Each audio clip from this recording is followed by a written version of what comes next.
So picture this. You're walking down a street in Soho, and you see this massive line of kids. Right. Wrapped completely around the block. Exactly, wrapped around the block. And it's freezing cold. They've been out there for, what, 3 hours? And all of this just for the chance to spend like $150 on a cotton hoodie. Just a standard cotton hoodie. Yeah. And Yeah. you look at the garment, and your immediate thought is probably something along the lines of, wow, whoever drew that logo is an absolute genius. That's the trap. It is, because you see the logo everywhere. The pop-up shops are just mobbed, and it creates this incredibly comforting illusion for anyone watching. We naturally just want to believe that, raw, unadulterated creativity is enough. Like, if you build it, they will come. Exactly. Like you just draw a great graphic, you slap it on some heavy fleece, you put up a website, and boom, the rest is history. But that is entirely an illusion. Completely. The reality is this underlying, almost invisible mathematical architecture. It dictates exactly how and why we decide to open our wallets and actually bring a brand into our lives, and it's ruthlessly calculated. Highly calculated. It has to be. Yeah, so we are jumping right into the machinery of that today. Welcome to the deep dive, everyone. We are unpacking something really fascinating today. It's called the Lumina Leadership Product Strategy Blueprint. Yeah, this is a really specific operational document from the Lumina Leadership Ecosystem School of Design and Apparel.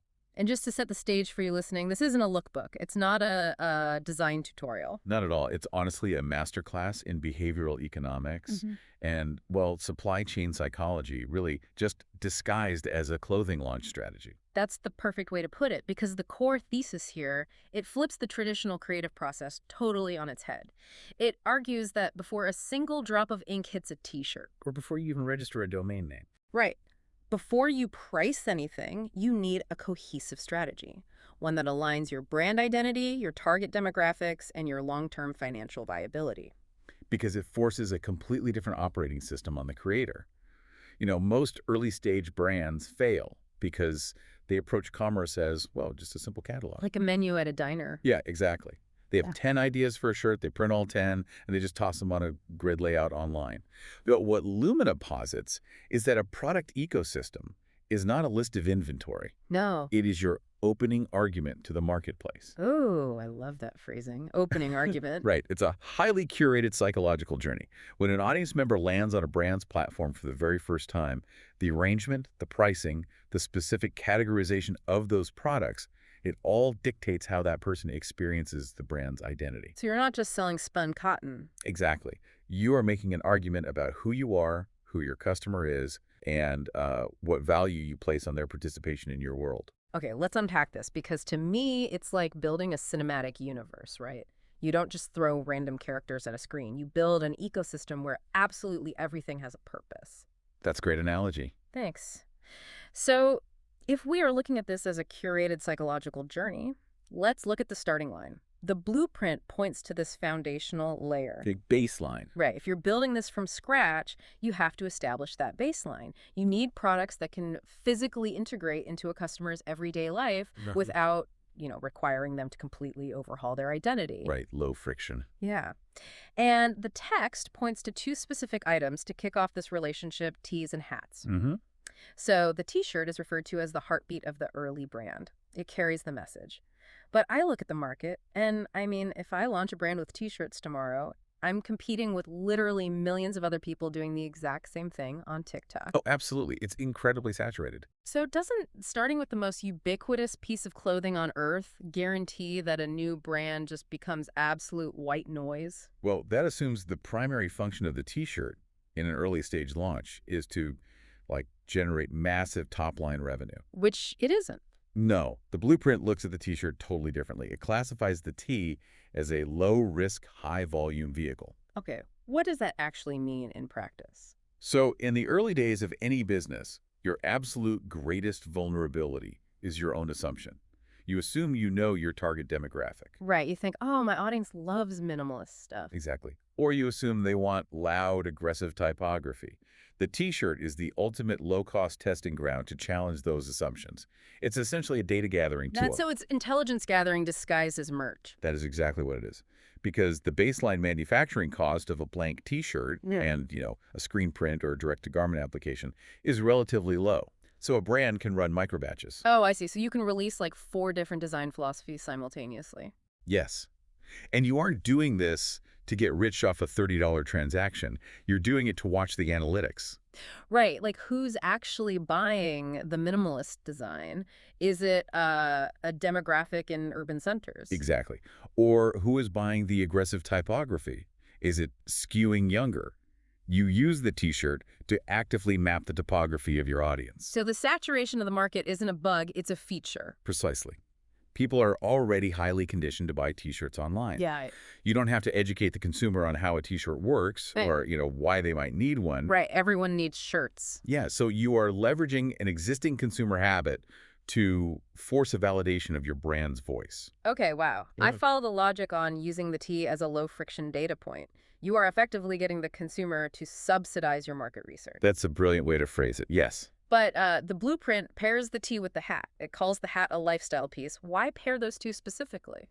Because they serve pretty different functions, right? They do. I mean, a shirt is a necessity. You literally can't walk into a store without one. But a hat is an accessory. Right. Well, it comes down to the mechanics of inventory risk and daily utility. Okay, break that down for me. Let's look at the math of a T-shirt first. If you print a design, you cannot just print one size. Oh, right. You need small, medium, large, extra large. Exactly. Maybe XXL. And you have to guess the size distribution of an audience you don't even fully know yet. And if you guess wrong... If you guess wrong, you're left with a giant box of size small sitting in your garage, just eating into your profit margin. Ouch. Yeah. But a hat, specifically like an adjustable snapback or a strapback dad hat, is generally one size fits all. Oh, so the inventory risk just vanishes. It drops to near zero. You order 100 units, and any one of your customers can buy any one of those units. So there are high-margin, low inventory headaches. That is so smart. But beyond the logistical advantage, there's a profound behavioral advantage. Hats do not require a wardrobe change. Because they just live on top of whatever else the person is already wearing. You don't have to, commit to the brand's entire aesthetic to wear their hat. Precisely. A consumer can be wearing a vintage Levi's jacket and a plain white tee, but they throw your branded hat on their head, and suddenly they are a walking billboard for your ecosystem. And it sits right at eye level. Right at eye level. Yeah. When they speak to someone, your logo is directly in their line of sight. It integrates into their daily routine without demanding that they discard their existing fashion identity. Man, okay. So you have the T-shirt gathering demographic data and testing the messaging, and then you have the hat acting as this high-margin, high-visibility integration tool. That's the foundational layer. Okay, so you've gathered the data, you've used the T's and hats to figure out exactly who your audience is, you've got your logo onto their heads into their daily rotation. Yep. But you can't build a massive, durable enterprise on $30 transactions alone, right?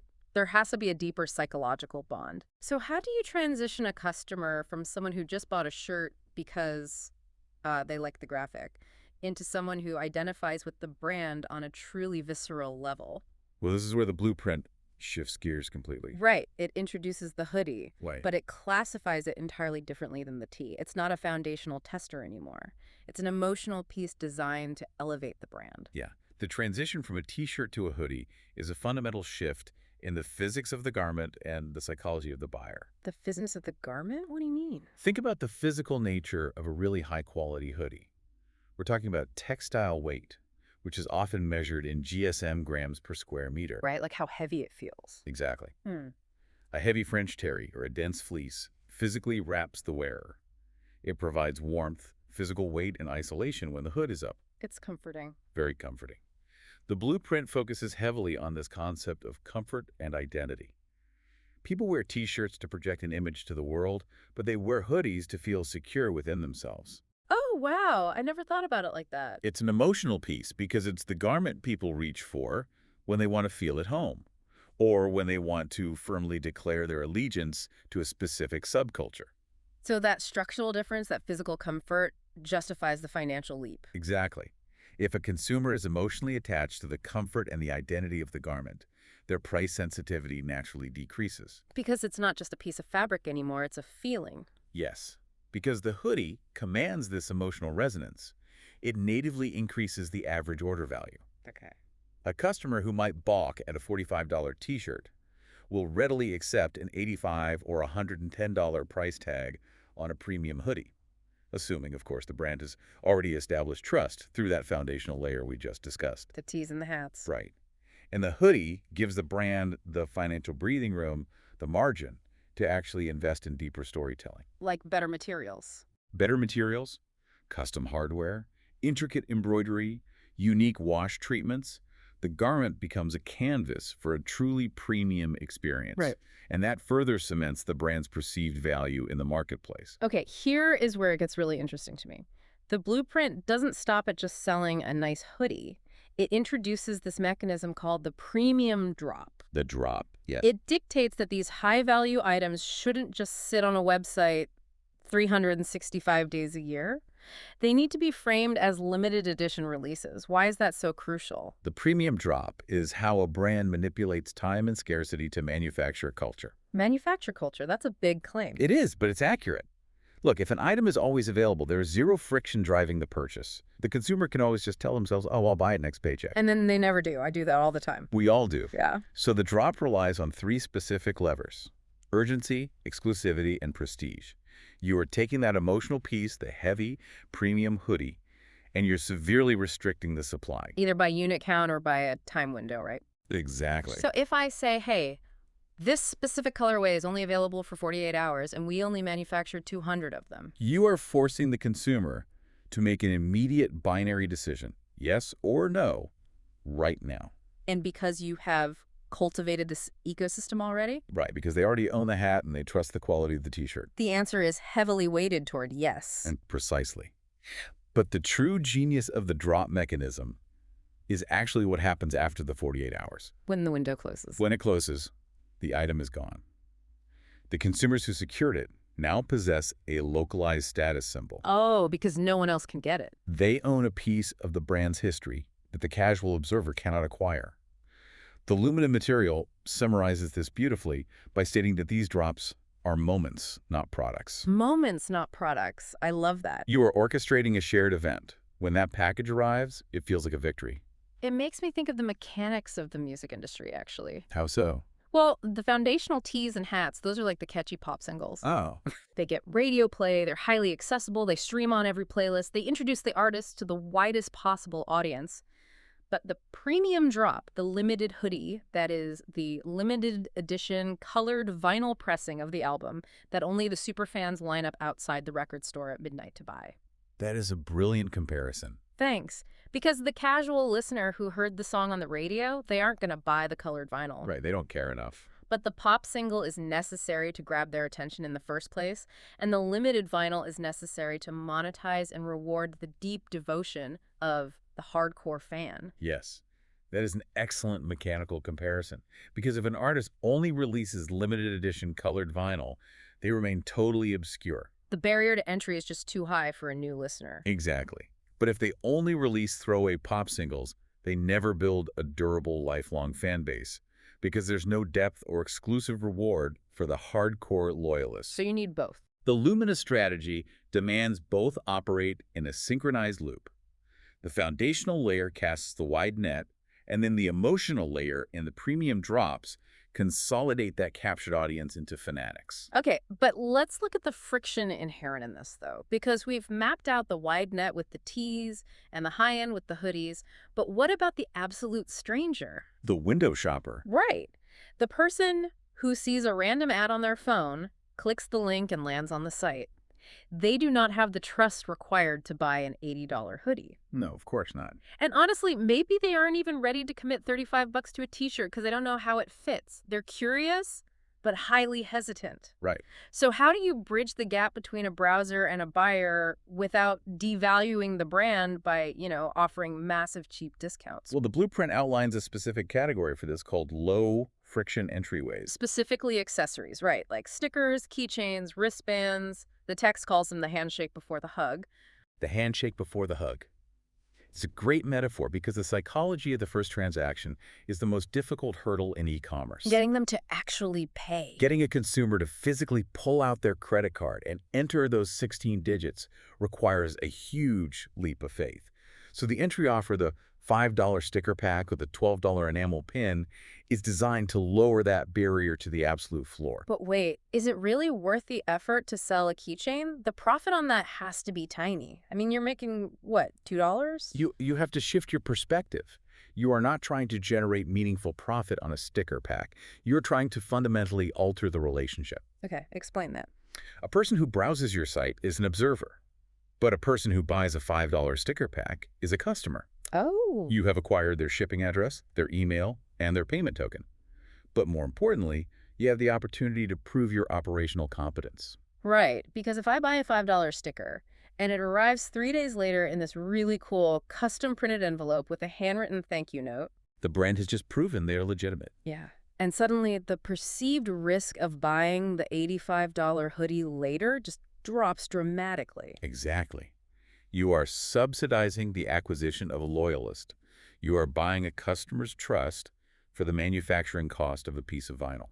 That is wild. It is. But there's another layer to the entry offer, which involves the mathematics of the shopping cart itself. What do you mean? It's the concept of increasing average order value without adding cognitive complexity. Okay, give me an example. Suppose a customer has decided to buy the $35 foundational t-shirt. They are looking at their cart. If a pop-up appears offering them another t-shirt or a hoodie, you've just introduced massive cognitive friction. Because now I have to think about sizing again. Right. You have to consider, if you really want to spend another $50, you risk them abandoning the cart entirely out of decision fatigue. I've definitely closed out of a checkout window because I got overwhelmed by pop-ups. Exactly. But if the pop-up offers them a $4 sticker that perfectly matches the graphic on the shirt they just put in the cart. Oh, that requires almost zero cognitive load. It's a frictionless, yes, it's an impulse addition that seamlessly bumps the revenue of that specific order. Wow. So the accessory serves two distinct purposes in the ecosystem. It acts as a low-risk bridge for the highly skeptical new prospect, and it acts as a frictionless margin builder for the customer who is already in the checkout flow.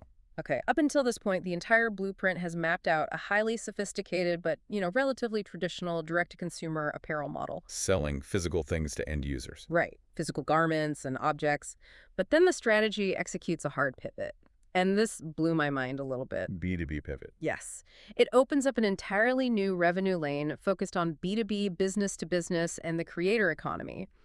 It introduces DTF transfers and digital templates. It's a huge shift. Let's start with the physical side of this pivot. DTF, or direct-to-film transfers. If I am an apparel brand, my designs are my intellectual property. Right. So why on earth would I sell the raw mechanism of my design so someone else can print it themselves? That sounds like business suicide. Well, it acknowledges a massive shift in how the modern market operates. The old guard of apparel fiercely guarded their finished products. But Lumina recognizes that we are in an era of the micro-brand and the DIY creator. Okay. Let's look at how DTF actually works physically. With direct-to-film, you are taking your digital design, printing a CMYK color layer onto a specialized PET film, dropping a white ink base layer behind it, coating it in a polyurethane adhesive powder, and curing it. That sounds complicated. It's a process. Yeah. But what you have created is a perfect scalable reproduction of your graphic that can be permanently applied to almost any fabric using just a standard heat press. Wait, so instead of buying a heavy box of blank hoodies, paying a print shop to apply the graphic and just, hoping they sell. You're just putting the graphic itself onto a piece of film that weighs a fraction of an ounce. And shipping that. Precisely. You are outsourcing the heaviest burden of manufacturing, the garment sourcing, and the application to the customer. Wow. You're tapping into a completely different demographic. You are no longer just selling to a teenager who wants to wear your shoot to school. Yeah. You're selling to the hobbyist in their garage. Or like the small-town boutique that wants to press your designs onto their own vintage upcycled jackets. Exactly. You've positioned the brand as both a creator and a supplier. This creates a secondary, highly scalable revenue stream that utilizes the exact same creative assets you already developed for your consumer line. But it requires virtually no traditional inventory space. 1,000 DTF transfers can literally fit in a single desk drawer. That drastically alters the cash flow requirements of the business. It completely flips it. But then the blueprint pushes it even further into the digital realm with digital templates. We're talking about vector packs, design mock-ups, typography sets, products with absolutely zero physical footprint. The digital template represents the holy grail of business economics, the zero marginal cost asset. Zero marginal cost, meaning? Meaning, when you sell a physical hoodie, every single unit incurs a cost. You have to buy the fleece, pay for the cut and sew, pay for the shipping materials. Every sale chips away at the margin. Right.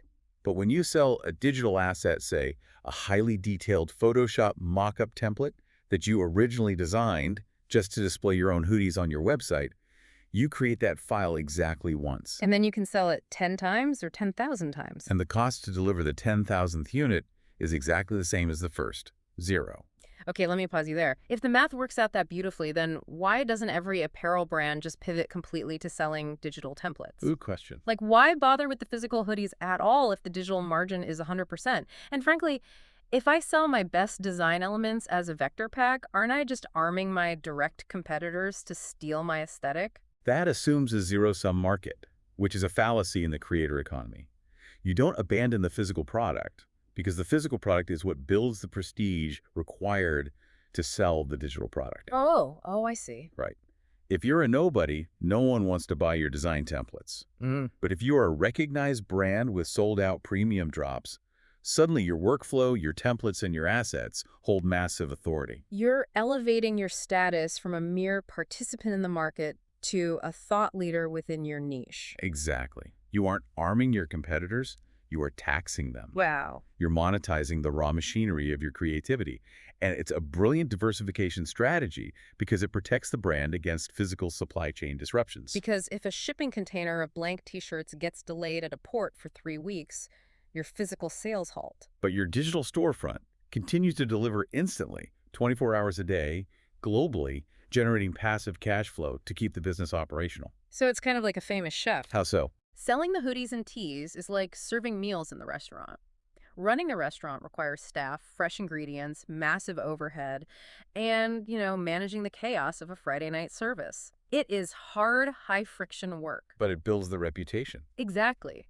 But selling the DTF transfers and the digital templates is like selling the cookbook. Ah, yes. You do the hard work of creating the recipes once, and millions of people can buy the book and execute the vision in their own kitchens. You're monetizing the raw creativity itself, and the existence of the cookbook doesn't stop people from wanting a reservation at the restaurant. It actually fuels the mystique. Right. That mechanism perfectly encapsulates the B2B pivot. It fortifies the ecosystem from multiple angles. But, as the Lumina blueprint makes clear in the next phase, all of these products, the physical and the digital, they're completely useless if the financial engine driving them is miscalibrated. Right, so we transition from what is sold to how it's monetized. Yes. You can have the most beautiful ecosystem in the world, but if the underlying math is broken, the brand will just hemorrhage cash. This requires us to look at the invisible architecture of the ecosystem, pricing systems and profit margins. And the blueprint is adamant that pricing cannot be guesswork. It can't just be, oh, I'll charge what the guy next to me is charging. No, it must be a deliberate psychological structure based on cost, perceived value, niche expectations, and competitive positioning. The document specifically details something called anchor pricing. Walk me through the mechanics of how an anchor actually manipulates consumer perception in a digital storefront. Anchor pricing exploits a cognitive bias, where human beings rely way too heavily on the first piece of information they receive when making decisions. Okay, give me a hypothetical. Let's trace a user journey. A consumer lands on your website. The very first item featured at the top of the page is an intricately embroidered, heavyweight, limited edition varsity jacket priced at $350. Whoa, okay. Now, the brand may only have manufactured 20 of these jackets. They aren't expecting them to be the core revenue driver. But that $350 price tag is the anchor. It sets the tone. It immediately signals to the consumer's brain, this is a premium, high-end brand.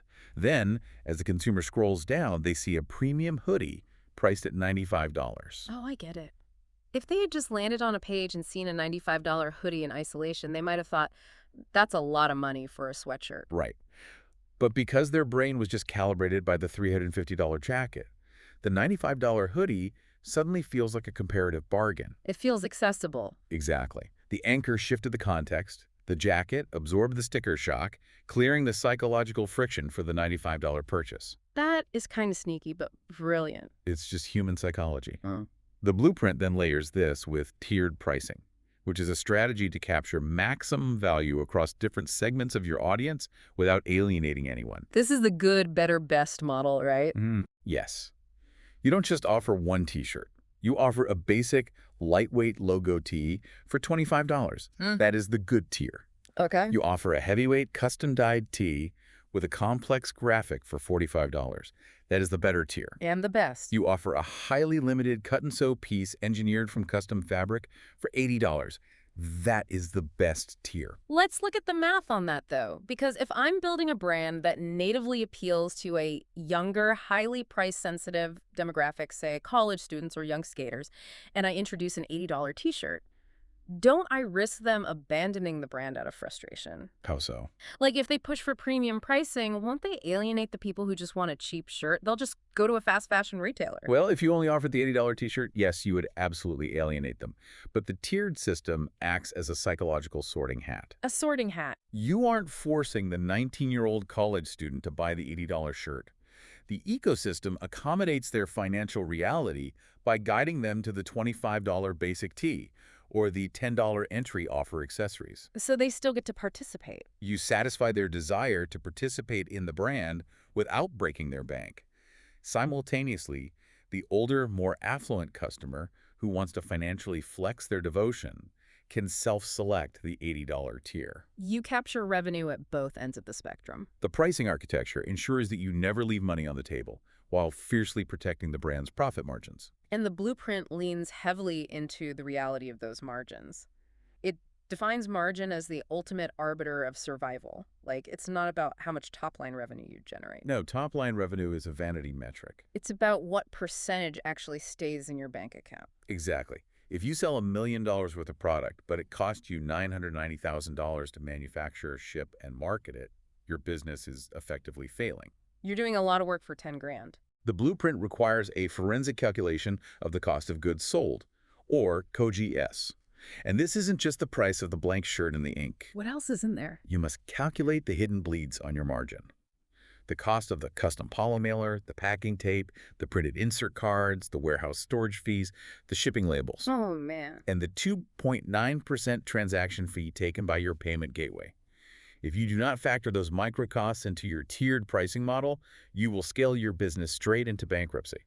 So every single product category we've discussed, from the sticker to the DTF transfer to the premium hoodie, must be stress-tested mathematically. Yes, to ensure it contributes a healthy net margin to the ecosystem without sacrificing quality. Okay, so you have the ecosystem populated with products, and you have the pricing architecture precisely calibrated to protect your margins. How does a brand actually grow without just constantly chasing new customers? Section 6 of the blueprint focuses exactly on that, maximizing revenue. Because the instinct for most brands is to just run more ads, right? Pour money into Instagram marketing to get more eyeballs on the site.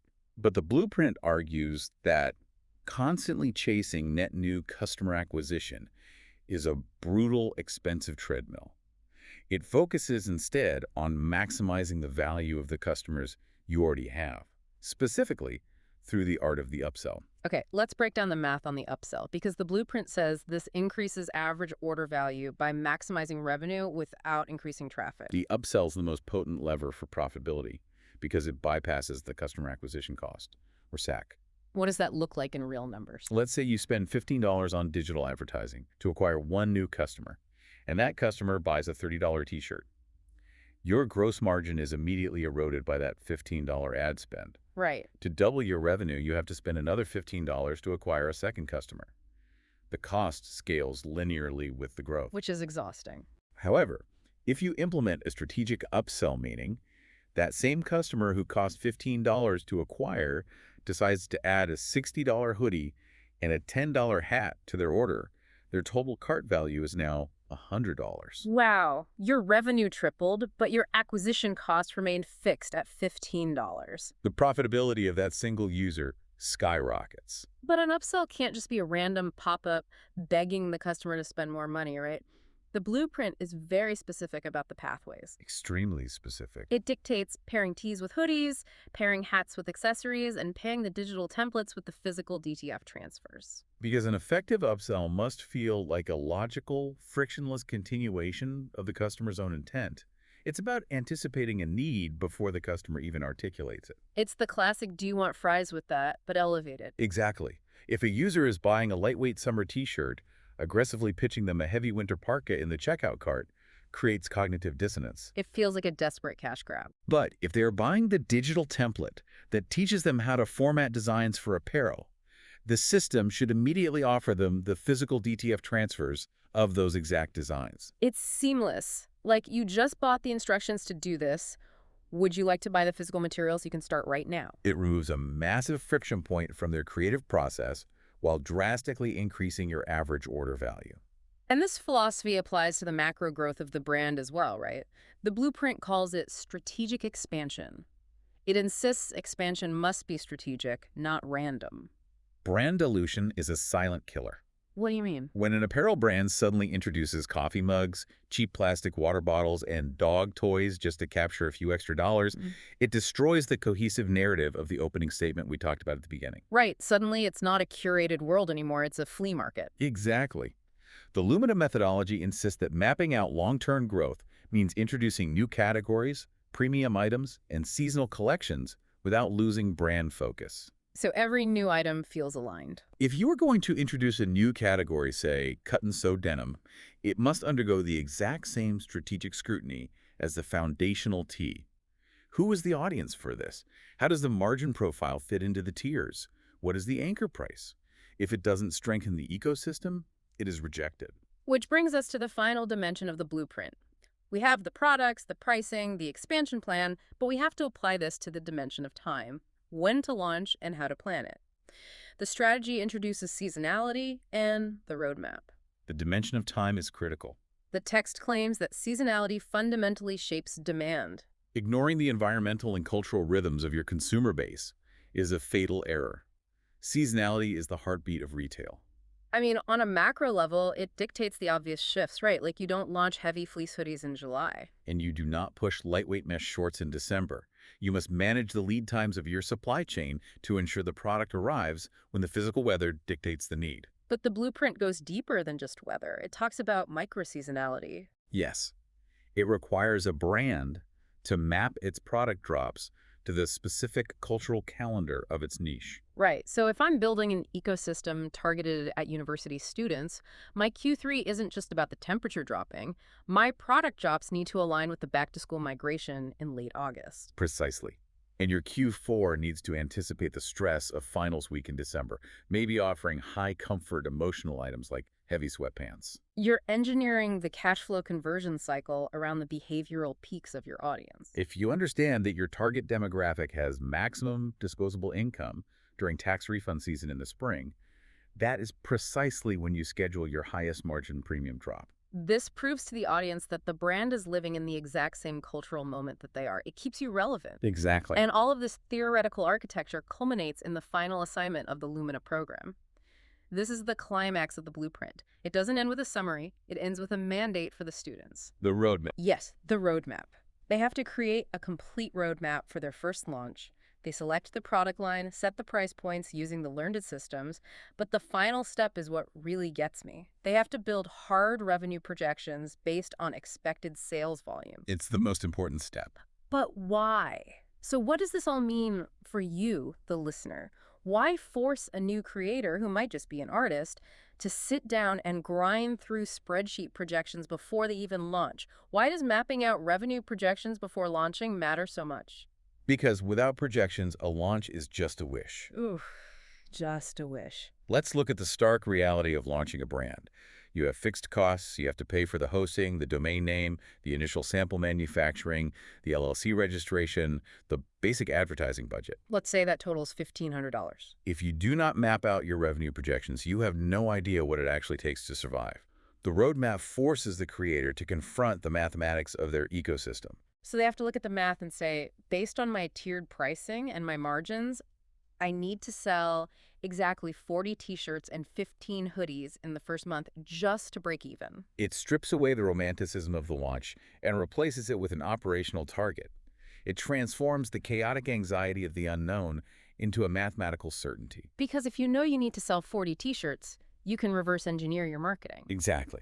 If your website converts at 2%, you know you need to drive exactly 2,000 targeted visitors to the site to hit that 40-shirt goal. Huh.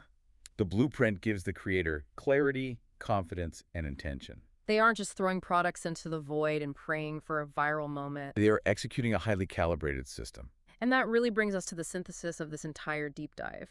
The core message of the Lumina Leadership Product Strategy Blueprint is that the product strategy is the true engine of a brand. Yes, the Instagram ads, the influencer campaigns, the graphic design, all of that is just the paint job on the vehicle. The invisible architecture we just unpacked, the data gathering tees, the high margin hats, the emotional premium drops, the B2B digital templates, the tiered pricing that is the engine that generates the forward momentum. It's the unifying theory of survival in modern commerce.